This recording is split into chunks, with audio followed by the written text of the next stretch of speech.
All right, so here's the advisory circular. So we'll get to that one, but first we'll start with the ACS. And then so here's the documents. This is what I want to start with, kind of introduction for everything. So going through the ACS, the documents that you'll see listed as references for the different topics, it's the general documents like the ACS and stuff like that, the Aviation Instructor Handbook, but there's a bunch of advisory circulars. So I've got the whole list. These are all the advisory circulars that I could find referenced in the ACS. So I'll send you this list. I would definitely keep on hand for the Checkride and be familiar with all of these and incorporate them into your lessons. Um, so advisory circulars and then just other important resources. Got the Aviation Instructor Handbook, which is going to really deal with the FOIs. We've got the ACS, of course, FOI acronyms that could be helpful. We've got a pre-solo written test pulled up here, the POH. I've pulled up just a bunch of gouges from whether it's from past students or from wherever. Definitely wouldn't use those as like the end all be all of information, but they can be helpful. And then the private and commercial ACS, because you will be able to endorse those. And then also with the CFI ACS, you could endorse an add-on, right? You couldn't endorse an initial right Mhm. away. You could endorse an add-on. And eventually you could endorse an initial, so it's worth knowing at least. And then we got procedures handbook. There's going to be a few new maneuvers, and then this is just, I think, the ASA oral exam guide or something. So good list of resources here. So we'll start out with the ACS, and I really like for any check ride, I really like going through the ACS and just kind of making a roadmap for the check ride. And really, theoretically, anyone should be able to go to the ACS without even needing an instructor and kind of figure out and be able to pass the oral because it's got all of the reference materials and it's got, the roadmap for the check ride. So of course there's things in flight and there's things of like experiences and stories and ways of explaining things that can help, but for the most part, all the information's already there. So a good way to start with the ACS for what to study, like we said, there's some things that are required to be tested, and then there's some things that may or may not be tested. So when we look at the first section here, the fundamentals of instruction, the evaluator must select task E, F, and at least one other. So when we're studying this, I think it makes the most sense to start with E and F and get really good with those first, and then tackle the others later once you have a really good foundation for the check ride already. So let's see. The other ones that are required to be tested are 1E, 1F, 2C, 2K, 9E, 9F, 10I, 12B, and 12C. And four of those are on the ground, five of those are in flight. All right, so let's go ahead and skip to, before we get into endorsements, let's skip to the back. So Appendix 2 and Appendix 3 are really insightful for the check ride. Have you looked at those before? And yeah, I think just for private, and then I might have ignored it for the other ones. Okay, no worries. I mean, we used to have PTS for CFI, well, for all of them, but somewhat recently for CFI. So it's a little bit different now. We used to have like emphasis areas and stuff, but now it's actually got some pretty good information in here for certain portions of the check ride. So the examiner is going to be very familiar with this, and if you're familiar as well, then it just helps you, to be on the same page with them and know kind of what they're thinking. Mhm. General safety of flight must be prime consideration at all time. That's really what the examiner is wanting to see, right? Is that you can create a safe environment for a student to train and fail and succeed and, all of the above. So they want to see that above all other things, you're creating a safe environment. And when you're approaching the check ride, when you're coming into the oral and the flight, make sure that that's your mindset is safety.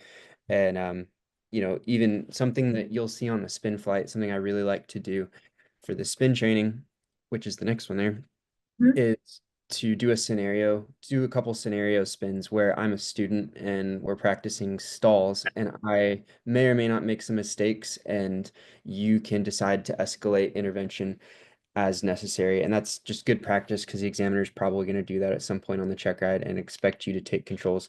And if an applicant is scared to take controls or cautious, the examiner is is not going to be confident that you can go up and command a situation with a student. So when you get to that point on the check ride, just make sure that you are, if it's a situation where you need to take controls, don't be shy at all. Like take the controls away from even the examiner on the check ride. Take the controls. And that's something as well to consider for, someone like yourself is probably going to have a much harder time physically taking controls from a larger student than maybe I would, or size is a real thing. And so just keep that in mind as well if you're flying with a larger male student with a kind of a strength difference there. Yeah. Uh, I've been some incidents with instructors where I know there's one, I believe in Phoenix, where there was a spin instructor that was a smaller female student with a larger male student, and he freaked out and held onto the controls all the way until they hit the ground. So having some things just kind of in your mind of what would I do in this situation, whether it's even getting to the point of throat chopping someone or like Yeah. gouging their eyes, or heard people say that covering someone's eyes tends to be effective because they want to pull your hands off. So in that situation, if they were not letting go of the yoke, just really whatever you have to do to get their hands off the yoke. Okay. Yeah, I think Riley told me once he karate chopped someone's throat. Really? Wow. That's Yeah. scary. Yeah, I've never had to do that, but I have had to push students off before with spin training. Sometimes people will get a little scared, but Mhm. that was more with the 141 program with some of the foreign students that weren't as familiar with motor vehicles and whatnot. And so that's not as common with the American students. But cool. So safety flight is absolutely the priority.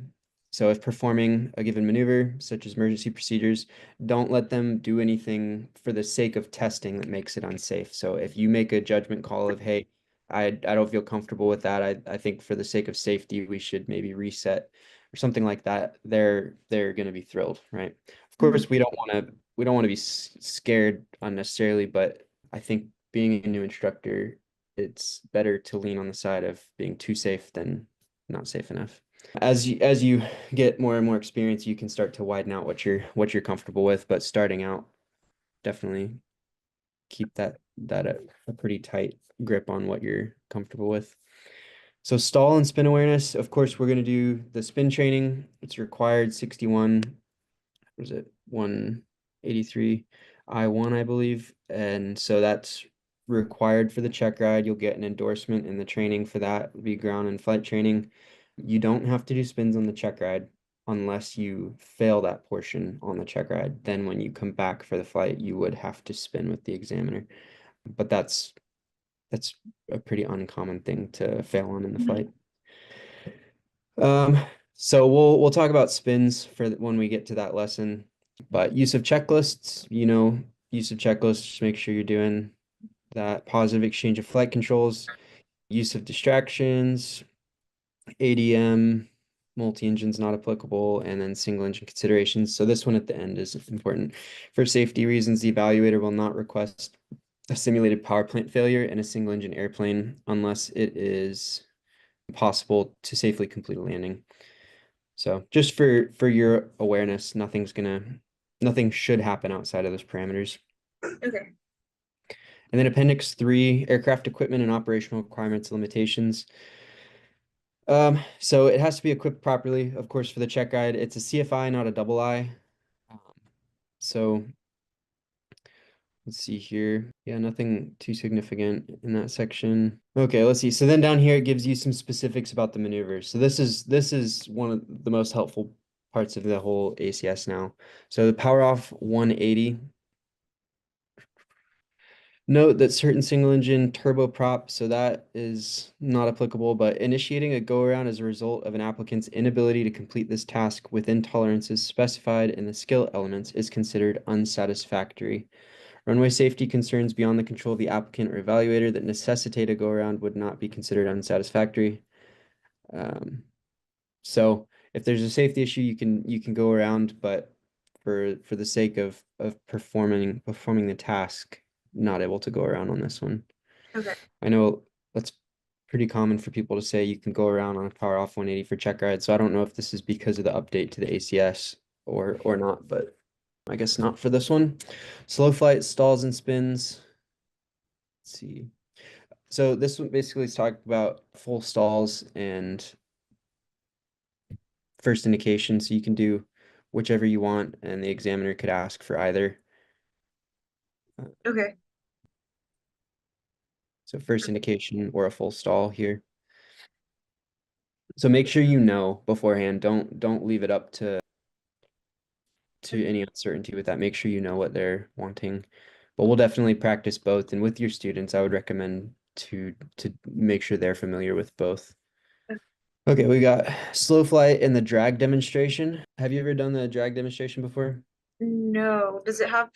No, I have not. Okay, yeah, it's a new maneuver. Sometimes people show it in previous portions of training, but it's a new maneuver for CFI. What's the difference? Drag demonstration, you're just showing the effect of the various drag elements. So on this plane is really just flaps. Uh, Okay.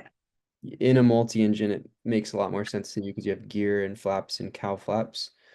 But in this plane, it's just flaps and oh, and in a multi-engine, you can shut off one engine and feather a propeller too. So there's really a lot you can show with a twin. But yeah, we'll go up and we'll see what amount of drag comes in with the different flap settings.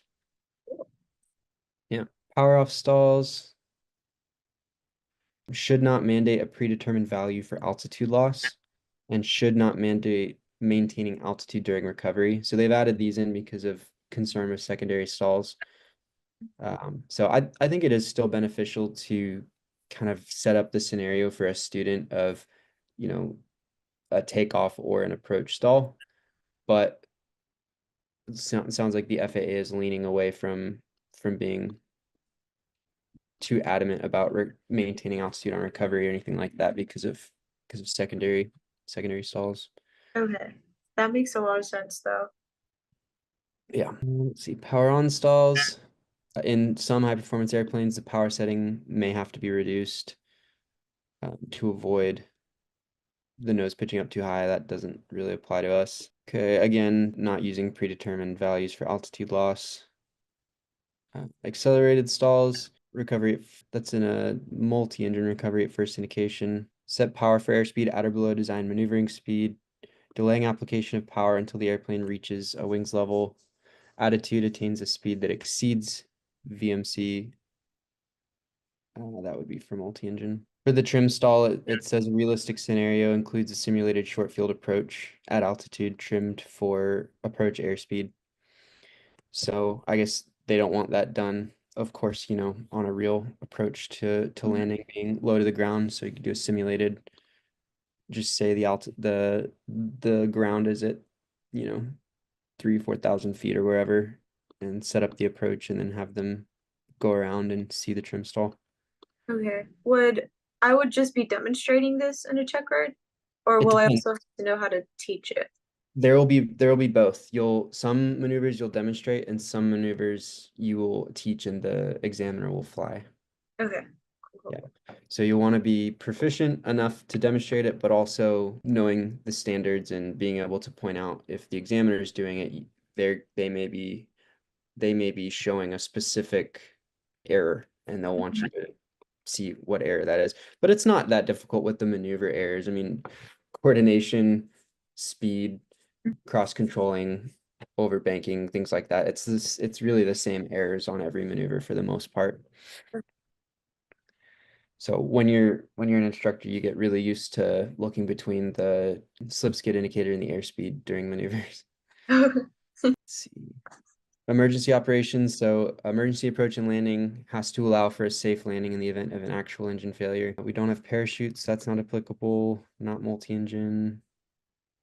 Okay, so that's it. So now you're familiar with kind of all the additional notes that an examiner is going to be very familiar with. So there's not going to be any surprises there. You're going to be on the same page with them. So now we can go back up to the lesson we're going to cover today, which is area of operation 2K, Suitcase. endorsements and logbook entries. All right, so it's got the advisory circular there, 61-65, and that's on version hotel at the time we're doing this. Mhm. And then it's got some other documents there. So we'll go ahead and I've got some notes here. I'm going to stop screen sharing that one and screen share a different one. Okay, so endorsements, logbook entries. So a note on endorsements, logbook entries before we dive into it, just for general way to approach it, is to treat every endorsement and logbook entry like the FAA is going to eventually be sitting across the table from you asking questions about why you did things the way you did. Anytime you're endorsing a student or signing their logbook, there is a chance that they could go out with whatever certificate or endorsement you've given them and go and do something stupid, right? And if they do and you're the one who signed their logbook or endorsed them for that activity, the FAA is going to want to talk to you. So you want to make sure that you're covering your butt. The logbook is a legal document. So when you're signing it with students, don't sign them if you're not confident that they are prepared to do what you're signing them to do. If, it's like it's not worth the certificate that you've worked so hard to obtain just to try and help out a student with something. It's just not worth it, right? So required logbook entries for instruction given. Do you know off the top of your head the regulation for um, logbook entries? No, but it's in part 61. Okay, good. You know which one to go to. So 6151 is logbook entries. If you want to pull that up just to follow along. And 6151. yeah. Mhm. Okay. Okay. Cool. All right. So 6151, we can go through. So what is required to be entered in the logbook? Generally speaking, we've got the two main categories of experience that are required to be logged, which is anything that's towards a certificate, anything that's towards a flight review, anything that's towards a rating. So training, aeronautical experience that's towards those things, specifically towards those requirements. So if you have, a private license, you're going to endorse a student for a private license, and you're doing a training flight that's meeting their um, flight proficiency practical test endorsement, that flight time has to be logged, right? And also anything towards recent flight experience. So that's going to be the flight review, which is already in the first one, or landings, or even instrument flight currency once we get to that with double I. All right, so those are the main two categories, the big kahunas there. And then as far as what actually needs to be put into the logbook, we've got the date, the total time of the lesson, location, aircraft ID, and name of safety pilot if required. And then the type of pilot experience or training, solo, PIC, SIC, flight and or ground, and simulator, if any of those apply, and then the conditions of flight, so day, night, actual simulated instrument, night vision goggles. So that's what has to be logged and what to put in the logbook, what information has to be there. So the FAA can actually track stuff down and verify that it happened. And then as far as what you need to put, do you know what, if you're signing a logbook, what has to go in an entry with say a flight? Would it be my certificate number Yep. eventually? Yeah, which is just the certificate number you have now. It'll be the same one, and then you just write CFI at the end. What else? The date of expiration or month and year. Yeah, month and year. Okay, yep. And then all the other info that we just said, date, all that stuff will be in the other part of the logbook. And then this isn't overtly required, but I like to match anytime I'm doing anything that's specific. So when we do the spin flight, 61-183 I-1, when we do that flight, I'm not just gonna sign it. I'm gonna put the regulation number that will match the endorsement in the back of the logbook. And I mean, just for professionalism as a flight instructor, it's a good practice. So when your student goes on their check ride, the examiner isn't going to have to be searching around, starting to get frustrated, and just, sets them up poorly for the check ride. And just being a legal document, it's nice to have it all matching. Something to Another story to keep in mind when you're endorsing students, there was a spin flight that was done. An instructor endorsed a student for a spin flight, and they went and they got their CFI, and then they ended up dying in a plane crash from stall spin accident. And the family sued the spin instructor for endorsing them. And when they went back and looked at the logbook, it said something to the effect of they wrote like spin training, something like that. But they didn't write spin recoveries, which is in the endorsement. So things like that, just anything with endorsements, just really be precise, be methodical, and cover yourself from anything that could come back in the future. Not that we would ever, expect something bad to happen, but if it does, you might as well be thorough on the front end. Yeah, yeah. So yeah, when I give that endorsement, I write out spin training per 61-183 I-1, stalls, spin entries, spins, spin recoveries, etc. I write everything that's all the language that matches the endorsement there. And I would do that with the solo endorsements and just every kind of endorsement. Mhm. All right. Let's see. So logging training time. A person may log training time when that person receives training from an authorized instructor in an aircraft, simulator, FTD, or ATD. The training must be logged in a logbook and must be endorsed in a legible manner by an authorized instructor and include a description of the training given, the length of the training lesson, and the authorized instructor's signature, certificate number, and certificate expiration date. So, description of training given, if there's anything you did in that flight, whether it's the ACS flight experience items can be a good one. So let's say it's a private student, you know how each certificate has the flight training experience required towards this, like the areas that must be trained. If there's anything like that, you could put the areas of operation basically there, like stalls or whatever it was. You could even put the code from the ACS, is something that some instructors will do for the description. And then by the time they get to the check ride, instead of you just saying on one final endorsement, yeah, we did everything as like a catch-all, you actually have a record of every single item throughout the training is the best way to do it. Okay, cool. The next one in 6150, actually this is getting beyond 6151 now, but required student pilot pre-solo knowledge test, solo endorsements, and logbook entries. So, and these sections that I'm going off of are from the CFI ACS that we looked at. This is the next section from part 2K. So 6187 solo requirements for students. So do you know off the top of your head what is required before a student can solo?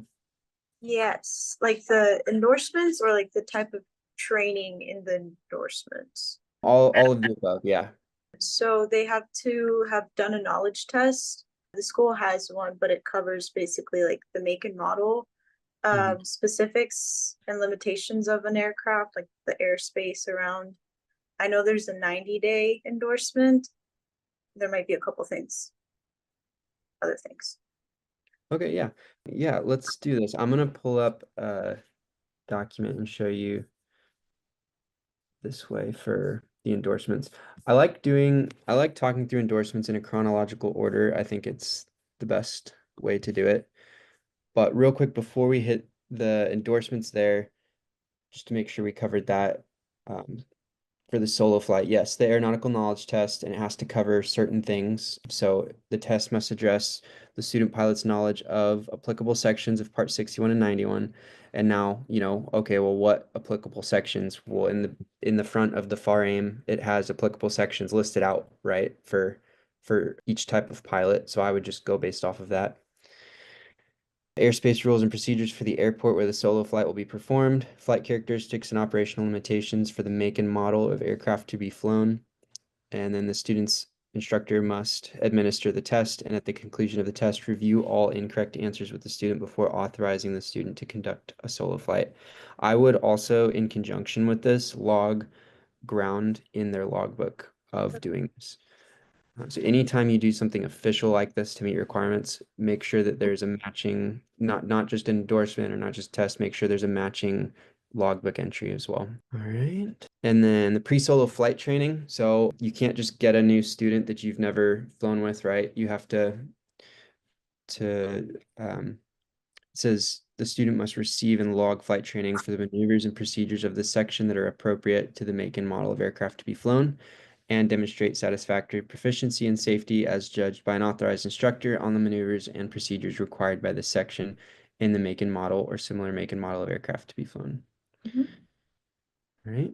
And then here's the maneuvers and procedures for pre-solo flight training after that, for which maneuvers and procedures are required to be done. So before you ever send a student on solo, make sure that you've done all of these things with them. So proper flight preparation procedures, including pre-flight planning, systems, etc., taxiing, surface operation, including run-ups, takeoffs and landings, including normal and crosswind, straight and level flight, turns in both directions, climbs and climbing turns, airport traffic patterns, including entry and departure procedures, collision avoidance, wind shear avoidance, wake turbulence avoidance, descents with and without turns, flights at various airspeeds from cruise to slow flight, stall entries from various altitudes, emergency procedures and equipment malfunctions, ground reference maneuvers, approaches to a landing area with simulated engine malfunctions, slip to landing and go around. So 15 items that must be tested or must be trained. And so you can see if you're logging in their logbook, say you go and do a flight today and you go and you do the traffic pattern just at the airport you stay in the pattern. Well, you could put, one through, let's see, 1 through 7, Mhm. and then 13, 14, 15 as well, and maybe even 11. You could hit almost all of the items just from local traffic patterns. So you could put, the regulation number, whatever D/1, 2, 3, 4, and list all of those in the description of the flight training. But okay, yeah, let's get to the endorsements now. So I'm going to share the screen here and we will walk through in chronological order. Okay, so pull up 6165 hotel, and so the first like 2/3 of the document I would read through, but when you're actually using it, just skip down to um, the Appendix A is what you'll actually use in practice. So that starts on page A-1, Appendix A. So we'll start here with student pilot endorsements.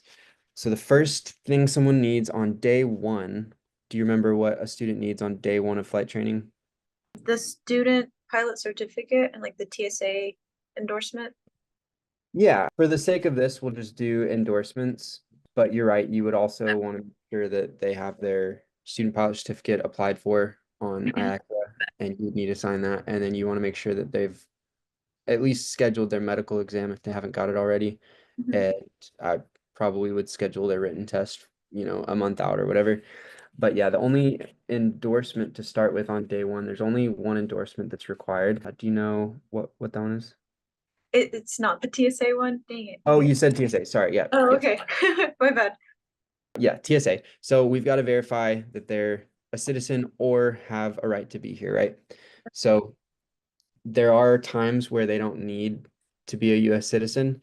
If if that's the case, whether you're a private instructor or doing that through a flight school, it's very important to do that properly if they're not a citizen, right? So they would need TSA authorization and would need a right to be here in America, and then would also need to provide their passport from whatever country they were from.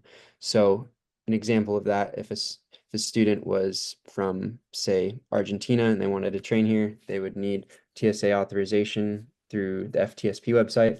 They would need to show you their Argentinian passport, and then they would also need to show you a visa that gives them a right to be here. And with those things, once they're approved on the TSA website, then you could start training. but it can be pretty steep fines for training a student that's not a citizen without permission. And we get audited once a year, as you know, for that. But if they are a citizen, it's pretty easy, but it is very important to actually, you know, verify this and give the endorsement. So if you look at A14, endorsement of U.S. citizenship recommended by the TSA. So the flight instructor must keep a copy of this document for 5 years following the endorsement. So for your students, you could just save it to a file on your phone or take a picture and, save it to an album on your photos or whatever, however you want to do it. But just make sure you keep a record of that for yourself. Even for people that may be watching this video afterwards that are doing it through a flight school, even if you're doing it through a flight school, I would still personally verify the document, especially if you're the one giving this endorsement. You have to. So in the endorsement, you can just write this. I certify their name has presented me type of document. So typically it's going to be passport, and put the passport number, and I put the expiration date of the passport as well, establishing that they're a citizen in accordance with this. So there's that. And then if they come from another school, I would still do the verification again. So that's day 1 of flight training. Next threshold is going to be first solo. I'll just write out the different thresholds here. Local solo, cross-country solo, and then Checkride. So for local solo, do you know what endorsements need to be given at that point? The one that's within 90 days that they received flight training from an instructor, the one specifying like they're proficient in this aircraft, and then I think you list out the limitations, like the weather limitations as well. You can, yeah, that's up to you.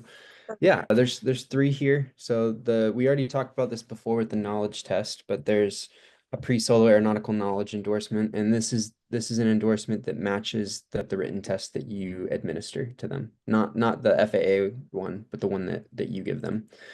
So that's Alpha 3. I certify their name has satisfactorily completed the pre-solo knowledge test of 6187B for the make and model. And I would keep a record of this for yourself as well. So, I mean, the easiest thing to do is just start off the way that you're going to do it forever as an instructor. It's hard when you start one way and then change the way that you keep the records for this. So I would, when you become an instructor, I would set up, this is how I'm going to keep records as an instructor, whether it's a folder on your phone or whatever, however you're going to do it, and then just be consistent with it, or else you're going to be 5 years down the road and the FAA asks you for a document, you're gonna have no idea. Even if you have it, you're gonna have no idea where it is. But okay, so yeah, there's that one. There's the flight training one that you said here, 6187 Charlie 1 and 2. And that's certifying that you've done the flight training, just like we read previously, and what has to be accomplished with those maneuvers and procedures. So this is referencing those regulations there. Mhm. And also that you've received and logged the flight training. And then the pre-solo flight training, or sorry, the solo flight first 90 days, 61-187 November. And this lasts obviously for 90 days. So if they don't solo within 90 days, then go ahead and give them this next one, Alpha 7 solo flight. So I was just doing my glider solos for my glider add-on that I'm doing. And so I was given the solo flight, and then it was 90 days. And so I was given that was 61-87 November. And so I had the instructor give me a 6187 Papa so that I could continue soloing before that check ride. All right. And now those are the standard endorsements, right? So there can be other endorsements if there's some abnormal scenarios. So say they're gonna go at night for some reason. I probably wouldn't ever give this endorsement for a student to solo at night, but I could see if it was somewhere where maybe like, hey, Alaska, I'm in Alaska right now, where daytime can be pretty short sometimes, then that could make sense or make more sense. Let's see. Solo takeoffs and landings at another airport within 25 miles. This is typically going to be, let's say you were at like Lancaster with your student and you wanted them at a Towered airport.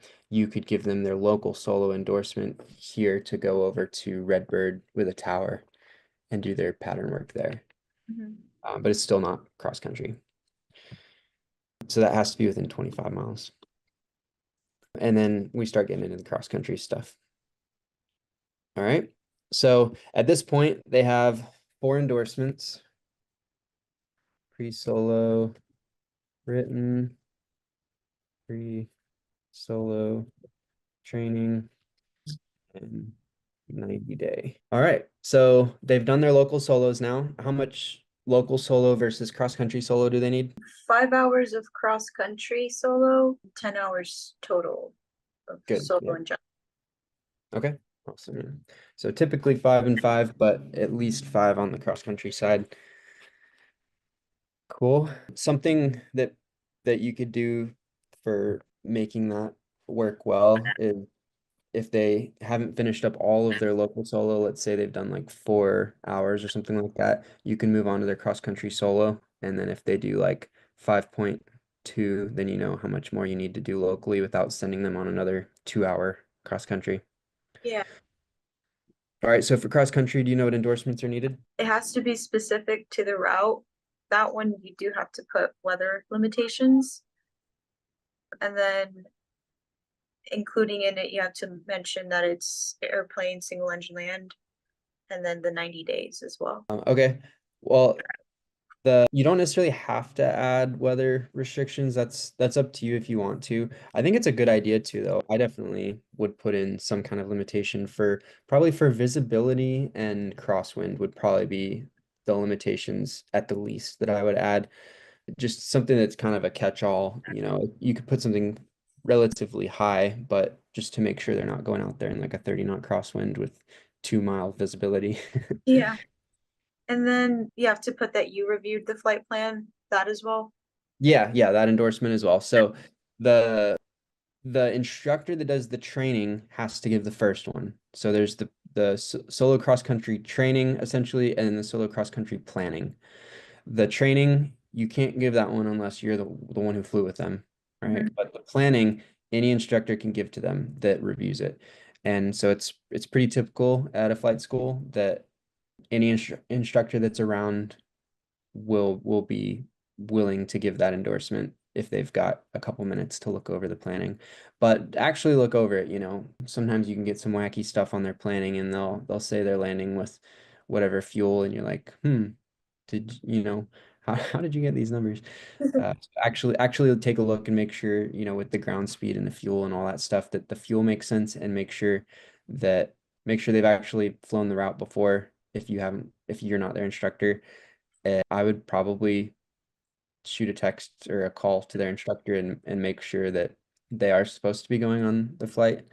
And then I would also take a look at the weather with them and make them show you that the weather is good. And with the cross country stuff, a little bit more important than the local solo, to make sure they're not launching off into deteriorating conditions. So if after their first solo, 90 days passed and they haven't soloed or anything like that, and you're starting a cross country for them, or they're gonna Mm. do solo cross country, you need another 90 days on it.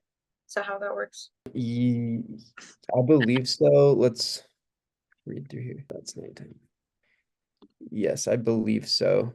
Okay. Yeah, and typically you don't run into needing to do that in the flight school environment, but there's a good one to make sure, for sure, to make solo flights. Yeah, yeah. And the first 2/3 of the document does give clarification on some of that stuff, like when there's questions with stuff like that. So either the first 2/3 of the document or the regulations themselves will typically give insight if there's questions like that. Mhm.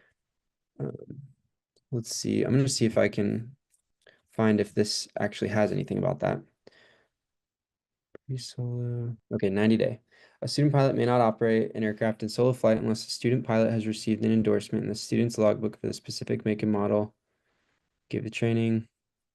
And then it just says refer to 6187 November. And then solo cross country. A student pilot who seeks solo cross country flight privileges must have received flight training on the maneuvers and procedures required by 6190 through Echo through M as appropriate to the make and model for which the solo cross-country privileges are sought. Student pilot must have demonstrated cross-country proficiency on the appropriate maneuvers and procedures of 6193 to an authorized instructor. Yep, as far as I understand, and worst case with that, if you're ever not 100% sure, I would lean towards giving it versus not. Okay. Because worst case, they didn't need it. But it's a lot better to have given it if they didn't need it than to not give it if they did. But as far as I can see, I think you're right there. And then finally, let's say they've done their cross-country solos at this point now. What endorsements are they going to need for the check ride? The one that you have reviewed, the knowledge test, and went over the errors on that. There's one where it specifies like we went over everything in the ACS in terms of flight training wise, and then they had training within the last 2 calendar months. Okay. Yeah, let me show you. I'm going to share the advisory circular with you again. Okay, so whenever there's a check ride, you're going to start with Alpha 1 and Alpha 2. These are going to be given essentially for every check ride. The only time you don't need Alpha 2 is if either they got a 100 on their written or they didn't have to take a written. So like for my commercial glider add-on, there's no written test. So I don't have an Alpha 2 endorsement.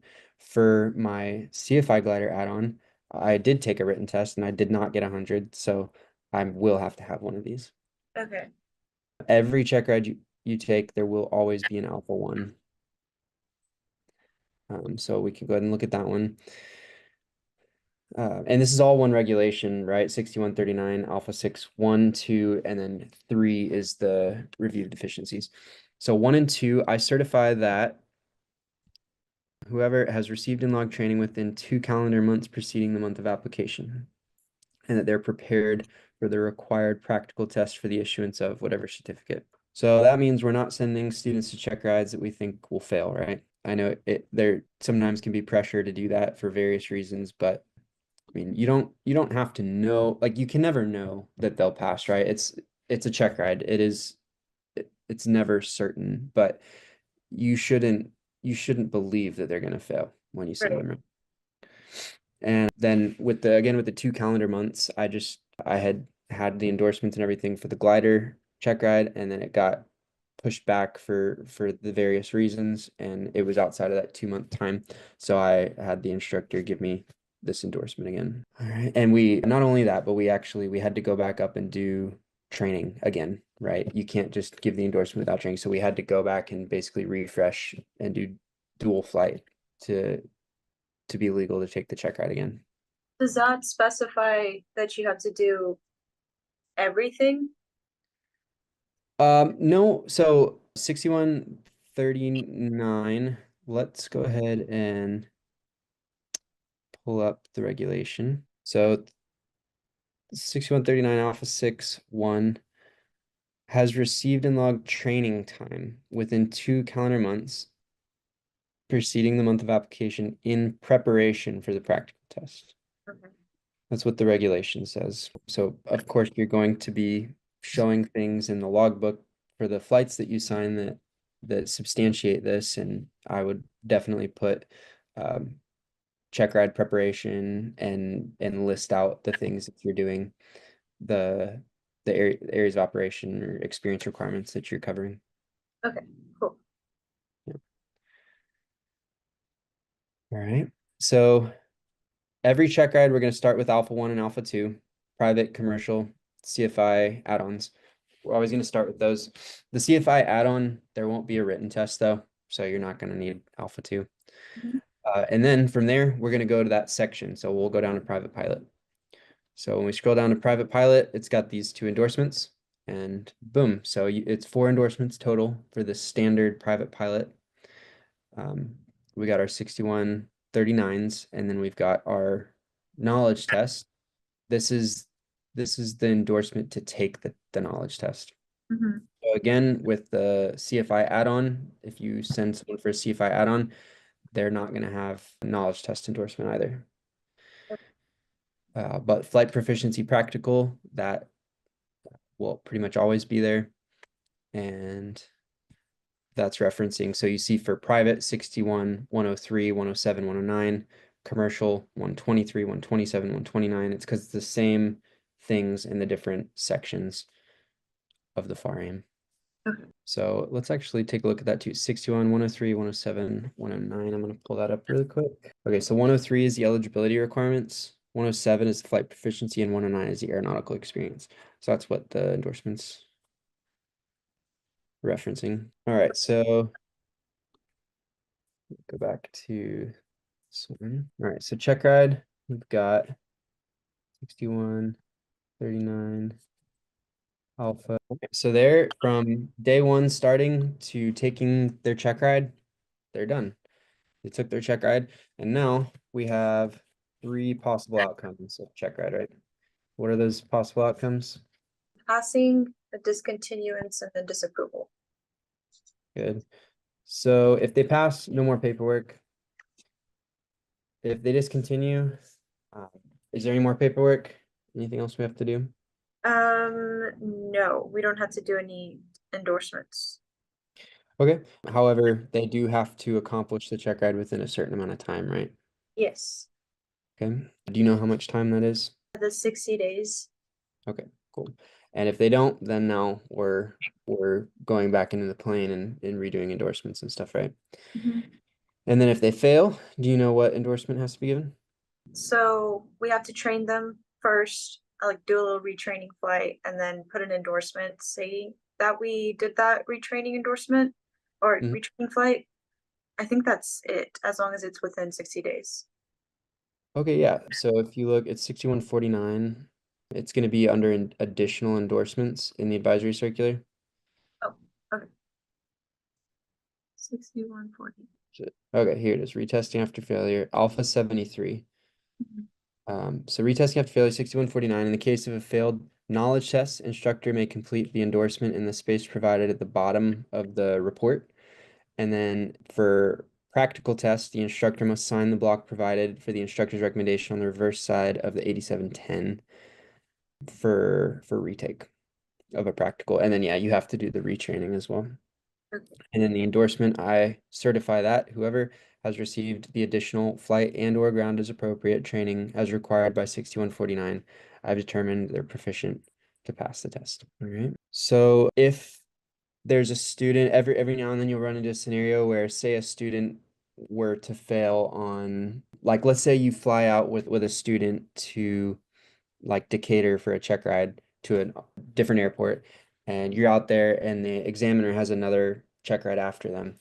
If the student were to fail on, say, their power off 180, you could then go, if you were out there with them, you could go up, do traffic pattern 3 times to practice, redo their paperwork, and then by the time the examiner's done with that other check ride, they would be legal to retest, right? Okay. So it doesn't, there's no stipulation that you have to wait any amount of time. If you're able to go up, if it's just one item, it could be pretty fast. If it's not some like serious deficiency in skill or knowledge. All right. So there's that 6149 if they fail there. So there's all the endorsements for a standard student. There could be other things as well. So let's look at some of those other non-standard things going through the cross-country solo and the check ride.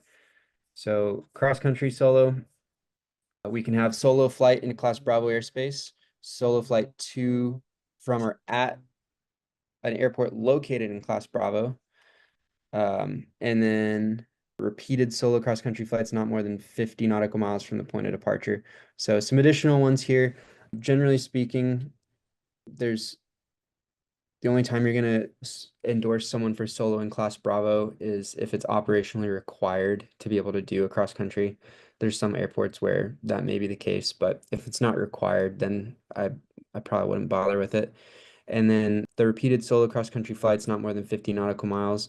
That could be nice to not have to just give them, 40 endorsements if they're doing a lot of solo practice like that. Um, Otherwise, you need to be giving them the flight planning endorsement every time, right? Yes.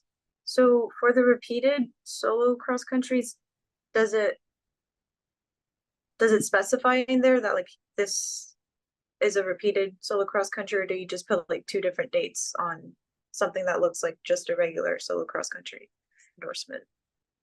This is just a carte blanche. They can do this as much as they want. You could put a limitation for dates if you want to.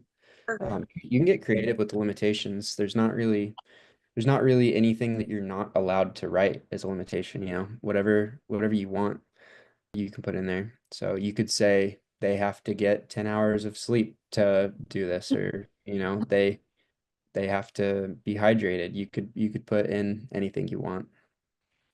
Okay, cool. But yeah, that's just so you don't have to be giving 20 endorsements in the back of a logbook, pretty much.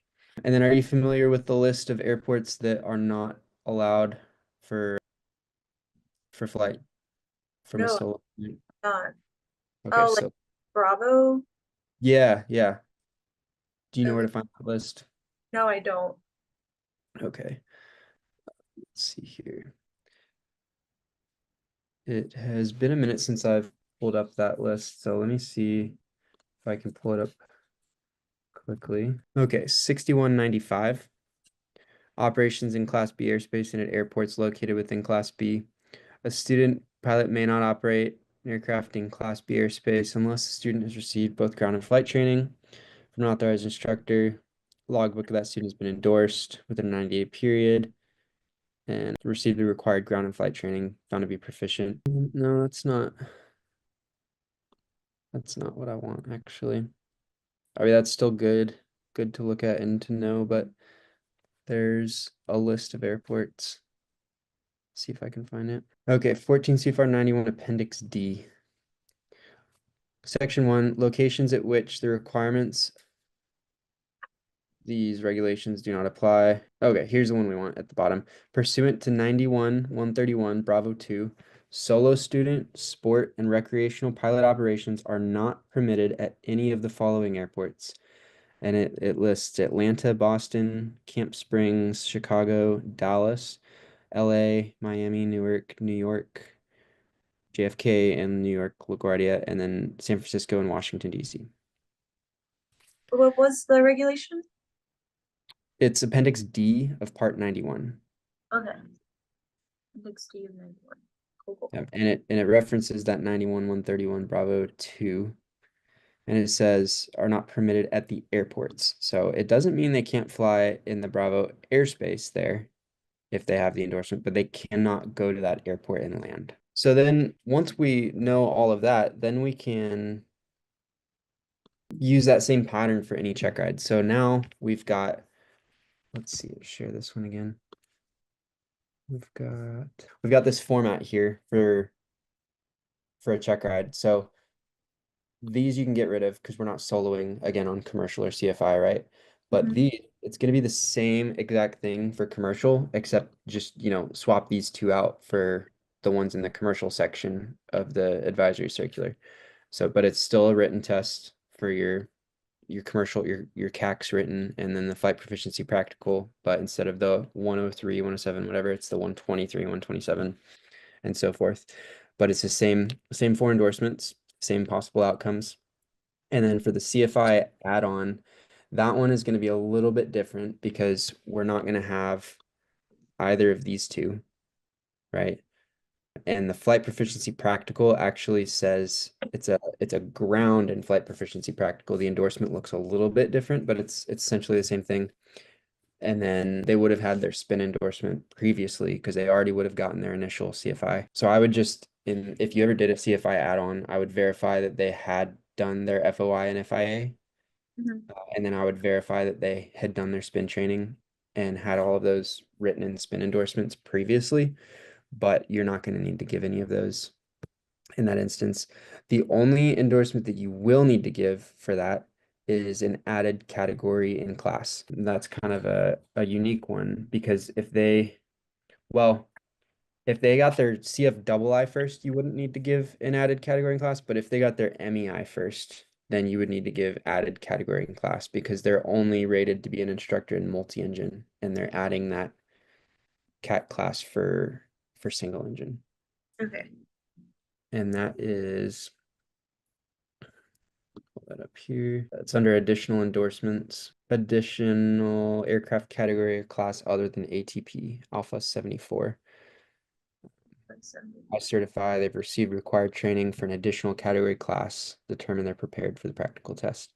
So I got my MEI first, actually. That was my first instructor, and then I got my CFI and my double I as add-ons. So I was given this endorsement to get my CFI. Whoa, that's pretty brave. Yeah, well, it was the way the school did it. It's not the way most people do it now, but it's the way it was done. So that's really the majority of the endorsements. There's a few others that are there. We've got our 6131 endorsements. So our four, right? Our main four are going to be tailwheel, high performance, high altitude, and complex. So with those, if you've got it, you can give it. I mean, it's pretty simple with the requirements for those. There's some glider endorsements, so those you don't really need to know about. I don't need to know anything about sport or recreational. I mean, I would say know where to find it for that stuff Okay. because you technically could instruct in that. Um, but realistically, you're probably not going to. Yeah, I've never heard of an examiner really going into those, but it is on the table though. So just know where to find it, I think would be sufficient for that. That'd be pretty intense for an examiner to expect you to have that stuff memorized, I think. Yeah. Oh, flight review. That's really the only other one. So if you do a flight review with somebody, no logbook entry reflecting on satisfactory performance is required. So you don't need to like fail someone on a flight review. You can't fail a flight review, but you can give them just continue just log it as training. And then once they do satisfy the requirements, then you can give that endorsement as well. A good rule of thumb for a flight review, if someone hasn't flown for X number of years, expect to do X number of ground and flight hours of training with them. So if they haven't flown for 5 years, plan on doing at least 5 hours of ground and 5 hours of flight training with them. Also, with the flight review, if they have an ATP, they must satisfy ATP requirements. Just because they have, or just because they're only going to be flying around locally, that doesn't mean they can just show you private pilot standards. If they have an ATP and you sign their flight review, you're saying that they are proficient to that level, right? So same with if they have instrument privileges and whatever privileges they've got, make sure that they're showing you that. There's a good advisory circular as well on flight reviews and kind of guidance and recommendations that is a good one to look up as well. I think that's a pretty good stopping point for today. We kind of went through, that's pretty much everything with endorsements. So that kind of gives you what you need to get going on really building out the lessons there. And next ones we'll go over will be FOIs. We'll go through all of the FOIs, I think, and then we'll go through specifically and focus on those required lessons and then just keep going from there. Do you have any questions so far? No, will you be able to share like the one that you were typing out, like specific? Yeah, I can share that. Well, thank you. Yeah, totally. Cool. Well, it's good stuff. I know it's kind of a lot, but this is really the meat and potatoes of the day-to-day being an instructor, needing to know like what endorsements to give when and whatnot. Also, make sure you're very familiar with private and commercial, especially eligibility, privileges, limitations, and experience requirements. I remember on my initial on my MEI on the oral, the guy was expecting me to have all of that memorized. So you need to be pretty sharp with those. Okay, requirement. Sweet. Well, it's good stuff. Let me know if feel free to text me if you have any questions, and then we can set up the next one Mhm. soon. So, all right. Well, I'll see you. all right. Talk to you later. Bye.